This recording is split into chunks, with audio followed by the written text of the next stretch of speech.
ఈరోజంటే కానీ సాయంత్రం 4 గంటల వాన పట్టుకుంది హైదరాబాద్లో. దాని ఎఫెక్ట్ మూలన నాకు వేడివేడిగా ఏదో తినాలనిపించింది అనమాట. తినాలనిపిస్తే నేనేం చేసా, చికెన్ తెచ్చేసుకున్నా. బయట తింటాం మూలన మనకి హెల్త్ ప్రాబ్లమ్ చాలా వస్తాయి అన్నమాట. అదే ఇంట్లో మనకి ఇష్టం వచ్చినట్టు చేసుకుంటే చాలా హెల్తీగా చేసుకోవచ్చు. మనం ఉప్పు కారం ఏది వేసుకున్నా సరే మన ఇంట్లోది బాగుంటుంది. కాకపోతే ఏంటంటే షాపులో ఏంటంటే మనం వేడి చేసిన నిలవ ఉంటాయి ఫుడ్. ఇక్కడంతా మనం చికెన్ని మంచిగా కడిగేసుకోండి. ఏదైనా వంట ఇష్టపడి చేస్తే చాలా నీట్గా ఉంటుంది. ప్లస్ చేసినట్టు తెలీదు. ఇలా నీట్గా కడిగేసుకొని ఈ విధంగా చికెన్ని కడుక్కొని ఇందులోకి అల్లం వెల్లుల్లి పేస్ట్ 1 స్పూను. నేను తెచ్చింది 1/2 కేజీ చికెన్ అనమాట. 1/2 స్పూను పసుపు, 1/2 స్పూన్ గరం మసాలా, ఉప్పు ఒక 1/2 స్పూను, అంటే మీకు సరిపోయినంత తక్కువ వేసుకోండి. నేను కొంచెం ఇంకా తక్కువ వేసుకుంటాను. 1/2 స్పూను కారం,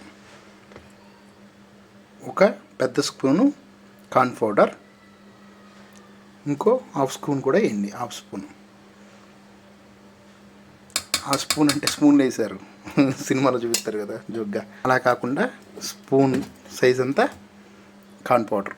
ఇందులోకి ఒక నిమ్మకాయ బద్ద, అంటే నేను ఫుల్ నిమ్మకాయ పిండి వేసాను, నాకు నిమ్మకాయ అంటే కొంచెం ఎక్కువ వాడతాను. ఇదంతా వేసారు కదా, దీన్ని మిక్స్ చేయండి, నీట్గా మిక్స్ చేసేయండి. ఈ విధంగా నీట్గా మిక్స్ చేసేయండి. నాకు యాక్చువల్ ఏంటంటే ఇవన్నీ ఇంగ్రీడియంట్స్ వేసి మిక్స్ చేయడానికి నాకు 1 మినిట్ కూడా పట్టదు. నేను వీడియో తీస్తున్నాను కాబట్టి నాకు 2 మినిట్స్ పట్టింది. ఈ విధంగా కలిపిన మిశ్రమాన్ని దీనిపైన మూత పెట్టేసేయండి.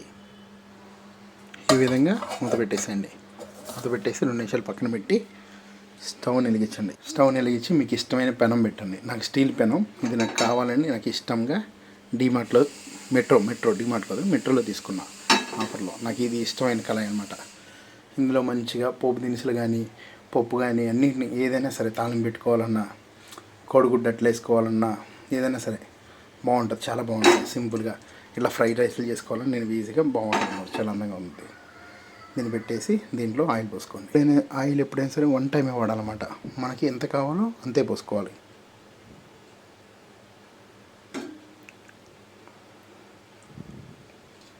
ఓకేనా, నాకు అది సరిపోద్ది. జస్ట్ ఫ్రై చేసిన తర్వాత సింపుల్గా ఒకసారి ఇట్లా గిన్నె గంటేలాగా తిప్పుకున్నాం. ఆ నూనె కాగే టైంలో ఒక ప్లేట్ తీసుకొని ఈ ప్లేట్ మీద పేపర్ అనేది వేసుకోవాలి. పేపర్ వేసుకోవడం వలన ఆయిల్ పీల్చడానికి బాగా పనికి వస్తుంది.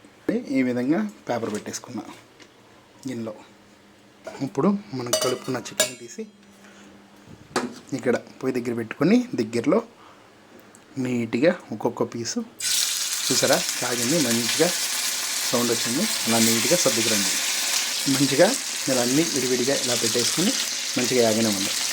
నాకు ఫుల్ ఫ్రై అయిపోతే నచ్చుతుంది అనమాట. ఇలా ఫ్రై అయితే నచ్చుద్ది, బాగుంటుంది, స్మూతీగా జ్యూసీగా. దాన్ని ఇలా పేపర్లో పెట్టేసి నీట్గా, ఎందుకంటే నూనె మనకి డేంజరస్, తప్పదు కదా వాడడమే. ఇలా మంచిగా ఇలా తీసేసుకుని ప్లేట్లో ఒక ఉల్లిపాయ కోసేసుకొని ఎంజాయ్ చేయడమే.